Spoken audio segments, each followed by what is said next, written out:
முத்துமணி ரத்தினமே மூடுபடம் தேவையில்லை, முப்பொழுதும் உண்டையவே இருந்திட விரும்புகிறேன்.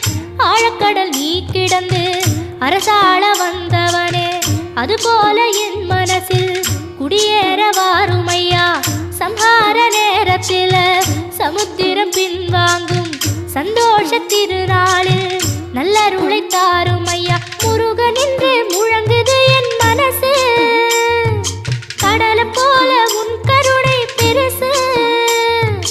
உப்பு காத்து ஊத காத்து சுத்தும் கடலு கரைய பார்த்து சத்தியமா கோயில் கொண்ட சுப்பையா.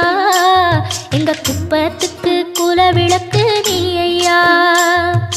திருச்செந்தூர் ஆண்டவனே வேல் முருகா, தினம் உனக்கு நன்றி சொல்வோம் மால் மருகா. திருவடியில் தவம் இருப்போம் திருமுருகா.